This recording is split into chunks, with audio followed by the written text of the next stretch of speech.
When I date now and I happen to run into avoidant types, they are the major trigger point for me. Often because what happens is we jump into the honeymoon phase really quickly. They start saying very loving, kind things. They reassure, they show interest, they mirror my traits. They do some love bombing and treat me with a lot of kindness. There's a sense of false intimacy that's not earned and that we've arrived at very quickly, like saying I love you very fast, asking to date very fast, showing consistent interest, showing that they want to hit the gas, not the brakes.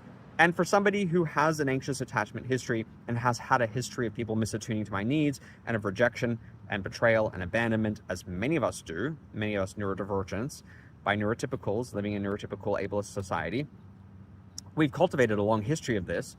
It's natural that when we see those things, what we perceive to be positive and affirming and somebody attuning to our needs, we rush towards it like a moth to the flame.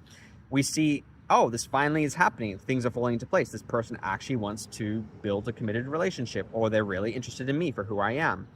And because that's what they present, and that's a lot of the times what they authentically feel or perceive, because they themselves lack self-awareness about their own attachment style and how it manifests, it's easy to believe that. And then what happens over time, as you get closer, that false intimacy starts to fray. The avoidant attacher feels very uncomfortable with the level of intimacy that they themselves have often initiated and pursued, and then they start to withdraw. When you try to have important, crucial, emotional conversations, they start to be uncomfortable with the vulnerability that it requires, and they withdraw, shut down, deflect, change the subject, go quiet.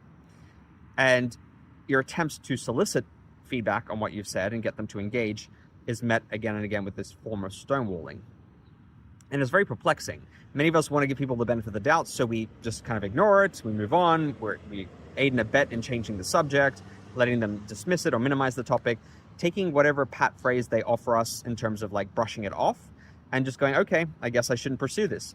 And then what can happen is this kind of pact forms in which they kind of pressure you not to bring up the thing that makes them uncomfortable, to do the thing that makes them uncomfortable. And if you have an anxious attachment history, you'll be complicit in saying, okay, I'm not going to bring that thing up, or I won't pressure you on this, or I won't broach the subject again. And healthy relationships require that kind of back and forth and discussion of needs and communication about what you want and where the targets are not being hit, or expectations aren't being met, or boundaries aren't being respected. You need that. It's a normative part of healthy relationships, but for many people who are avoidant attachers, that's very uncomfortable, and it's very activating for them. Their own attachment style activates, and they start to withdraw. And you'll perceive that in them going silent and not responding, like I said, stonewalling, or being less communicative, less responsive.